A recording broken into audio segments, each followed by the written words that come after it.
আজ একটু অন্যভাবে খুব সহজ করে fried rice, fried chicken, vegetable এবং চিলি চিকেন রান্না করেছি। আজ একটু ব্যস্ততা আছে, এর জন্য সহজভাবে রান্নাটা করে নিয়েছি। আসসালামু আলাইকুম, welcome back to my another new blog. কেমন আছেন আপনারা সবাই? সবাইকে জুম্মা মোবারক। আজ শুক্রবার দিন। ছুটির দিনে তো বাচ্চাদের আবদার থাকেই, বিভিন্ন ধরনের ফুড খেতেই চায়। তো আজকে বাচ্চাদের ফ্রাইড রাইস রান্না করব। তো রান্নাটা আমি একটু অন্যভাবে করে নিয়েছি। এমনিতেই ছুটির দিন দুপুর বেলায় ঢাকাতে এখন খুবই খারাপ অবস্থা।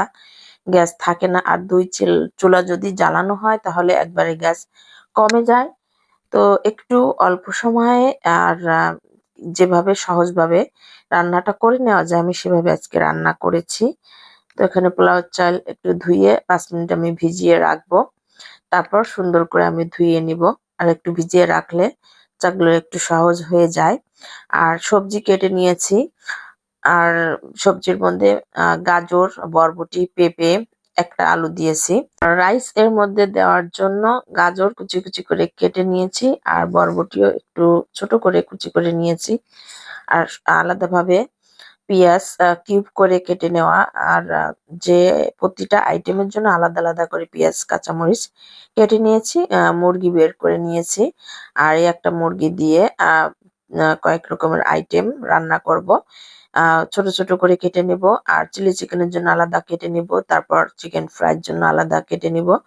একটু তাড়া আছে বলতে একটু ব্যস্ততা আমার মধ্যে কাজ করছে, খুব তাড়াহুড়ো ভাবে আমি রান্নাটা করছি। কারণ বিকেল বেলায় একটু ডাক্তারের কাছে যাব, বলতে ইবনে সিনায় যাব। যার কারণে আমার একটু তাড়াহুড়া করে রান্নাটা অন্যরকম ভাবে করে নিয়েছি। তো ফ্রাইড রাইস রান্না করার জন্য আমি এখানে সবজি, বরবটি, একটু সয়া সস আর মাংসটা একটু রান্না করে নিচ্ছি। আর রাইস রান্না করার জন্য আগে থেকে চাল সিদ্ধ করে তারপর ঠান্ডা করে ঝরঝরে করে রাখতে হয়। সেক্ষেত্রে আমি এটা করিনি। আমি আজকে আহ সিদ্ধ করে রাখি নাই। আগেই সবজিটা একটু রান্না করে তারপর রাইস রান্না করে নিব। আর অন্য চুলায় একটু মাংস একসাথে আমি বসিয়ে দিয়েছি। কারণ একটু কষিয়ে রান্না করার সময় এতটা নেই। আর মাংসের পাশাপাশি তো একটু চিকেন কারিও করা লাগে। তো একটু ঝোল ঝোল করে আমি মাংসটা রান্না করে নিয়েছি। আর এখানে যে পোলাওটা একটু রান্না করে নিয়েছি, পোলাও বলতে কি রাইস যেভাবে সিদ্ধ করে ঠিক সেম সিদ্ধর মতোই করে নিয়ে তারপর সবজি এবং চিকেন গুলো আমি একসাথে মিশিয়ে দিয়েছি। তো আজকে রান্নাটা অন্যভাবে, সম্পূর্ণরূপে অন্যভাবে করে নিয়েছি। কারণ রাইস নিয়ম করে যে রান্না করতে হবে সেটা না, অন্যভাবে রান্না করলেও খেতে একদমই খারাপ লাগে না। তো যাই হোক, আমার ডিজিটাল বুদ্ধি খাটিয়ে আজকে সব রান্নাগুলো করে নিয়েছি। এই তেল বসিয়ে দিয়েছি চিলি চিকেন রান্না করার জন্য। আমি কিছু চিকেন হালকা করে একটু ভেজে নিব। আর এখানে ডিম, তারপর কিছু মশলা আর কর্নফ্লাওয়ার মেখে তারপরে সয়া সস মিলিয়ে নিয়ে আমি মাংসটা ভেজে নিয়েছি। তারপর চিলি চিকেনটা আমি বসিয়েও দেব। এখানে কিছু রসুন, পেঁয়াজ, কাঁচামরিচ, একটু তেল, সামান্য পানি দিয়ে একটু মরিচের গুঁড়া দিয়ে একটু কষিয়ে নিব। তারপর কয়েক রকমের সস এখানে মিলিয়ে নিয়েছি। তারপর চিলি চিকেনটাও আমি রান্না করে নিব। সস এর মধ্যে এখানে আমি দিয়েছি চিলি সস, তারপর সয়া সস আর ওয়েস্টার সস, টমেটো সস, এগুলো দিয়ে আমি চিলি চিকেনটা রান্না করে নিলাম। লাস্ট পর্যায়ে একটু গ্রেভি গাঢ় করার জন্য একটু কর্নফ্লাওয়ার গুলিয়ে তারপরে দিয়ে আমি চিলি চিকেন রান্নাটা নামিয়ে নিয়েছি।